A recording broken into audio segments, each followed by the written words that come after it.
Fue su único derribo tras 275 victorias conseguidas en años de duros combates, pero pudo salvar la vida.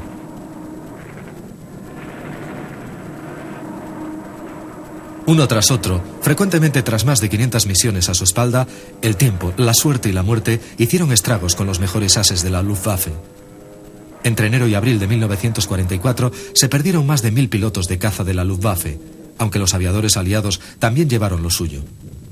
En 1943, casi una tercera parte de las tripulaciones de los bombarderos nunca llegaron a alcanzar el final de su primer turno de 25 misiones.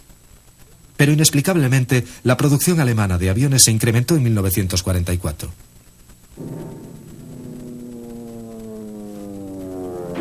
Los escoltas norteamericanos regresaban de sus misiones provocando enormes daños sobre toda clase de objetivos.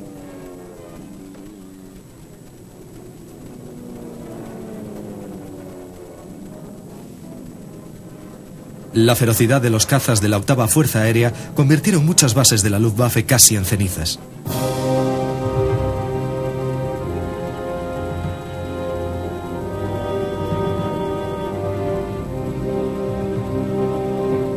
El merodeo de los cazas americanos se hizo tan numeroso que los campos de aviación grandes tuvieron que ser abandonados. Los restos de la orgullosa fuerza que un día había conquistado toda Europa, como último recurso, tuvo que esconder sus aviones en los bosques cercanos. Desde estas improvisadas bases, los exhaustos pilotos de los 109 volaban ahora con la certeza de que la guerra estaba perdida. Pero los hombres de la Luftwaffe eran la única protección que le quedaba a la indefensa población alemana contra los bombardeos. Erhard Mill advirtió que sin ellos el enemigo podría jugar al fútbol con los civiles alemanes. Esta certeza les encorajinó para seguir luchando hasta su amargo final.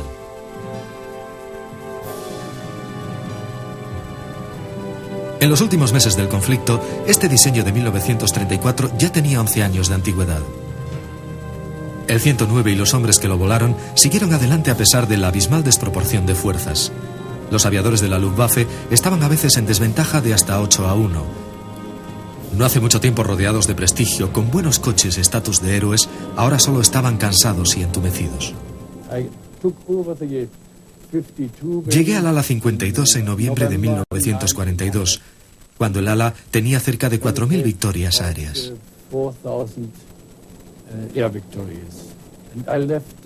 Cuando la dejé 2 años más tarde, tenían más de 10.000.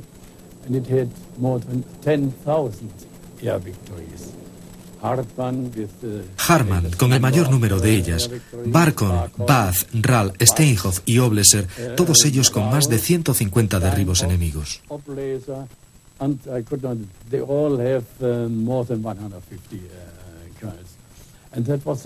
Ese era el éxito. Había tenido hombres excelentes en los puestos clave. Repuestos de combustible escaseaban desesperadamente, pero el viejo 109 era capaz de mantenerse peleando bajo condiciones mínimas. Su motor era una roca y su aerodinámica impecable. Incluso aquel estrecho tren de aterrizaje demostró ser tan fuerte como el resto del aparato. Los mejores ases de la Luftwaffe lograron la mayoría de sus derribos volando el 109. Incluso admitiendo que algunos alcanzaron sus increíbles totales luchando contra aviones inferiores en el frente del este, empequeñecieron las cifras de los mejores ases aliados que rara vez llegaban a los 30 derribos.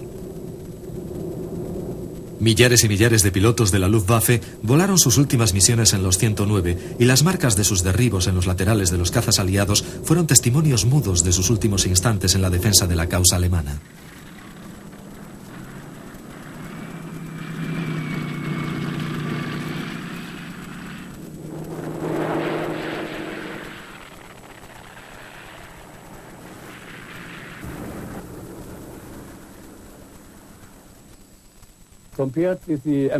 Comparados con los americanos, que normalmente volaban 50 misiones y luego se iban a casa y quizás tenían un segundo turno, nosotros los alemanes tuvimos que volar hasta que la guerra acabase o fuéramos derribados.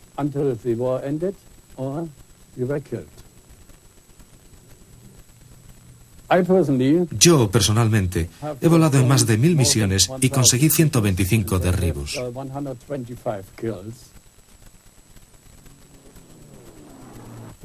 Al colapso de la Alemania nazi, la guerra aérea terminó rápidamente y sin ceremonias.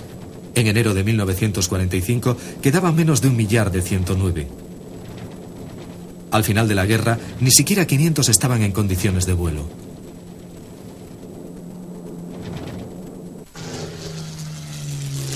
Los aliados capturaron algunos 109 durante la guerra y los mantuvieron para experimentar y con fines propagandísticos. Consiguieron adaptar fácilmente otros repuestos al avión y los pilotos aprendían a volarlo simplemente arrancando el motor y despegando.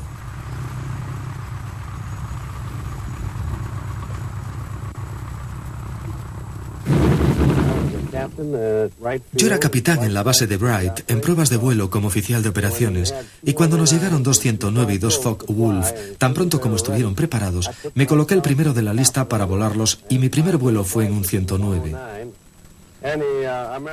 Y me elevé.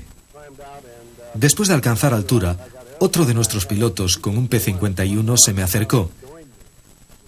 Así que subimos más e hicimos una prueba comparativa. El 109 lo hizo bien, pienso que muy bien. Me gustaron sus características: pequeño tamaño, gran aceleración, sus velocidades de ascenso y de picada y sus grandes posibilidades de maniobra. Su timón de profundidad respondía mejor que el del Spitfire o P-51. Al aterrizar, ya sabe, estábamos todos preocupados por aquel estrecho y alto tren de aterrizaje, aunque realmente no era un problema real aterrizar.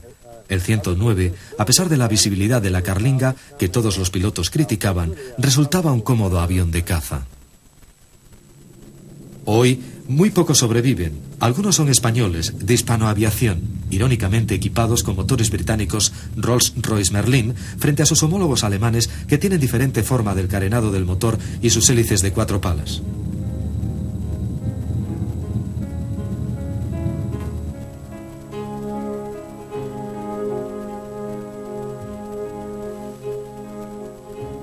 Los originales, raros, se consideran preciosas piezas de colección para museos de todo el mundo.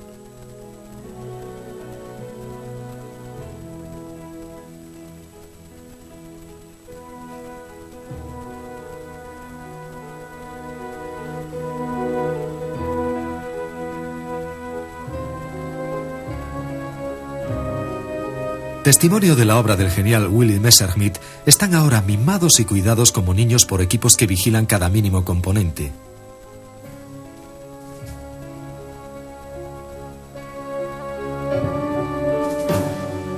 Dedican cientos de horas de trabajo a máquinas que en otro tiempo inspiraron terror y respeto. El amoroso cuidado que se les otorga ahora es curiosa y diametralmente opuesto a la violenta naturaleza con que fueron concebidos entonces. Concienzudamente restaurados, cada pieza forma parte de un mosaico que pertenece a una época pasada. Una época en la que el ME-109 fue enviado a proteger los bombarderos alemanes en su intento de destruir el espíritu y la tierra de la población inglesa. Al final de la guerra, se cambiaron los papeles y fue el 109 quien luchaba desesperadamente para detener los ignominiosos bombarderos aliados. Pero fallaron en esta misión y casi 500.000 civiles murieron bajo la lluvia de bombas. El mariscal de campo Milch lamentó que la única materia prima que no puede reponerse es la sangre humana. Cuando el último 109 disparó su último proyectil y sucumbió finalmente, cerca de 160.000 aviadores ingleses y americanos y un enorme e indeterminado número de pilotos alemanes habían dejado sus vidas allá en lo alto, sobre los campos y ciudades de Europa.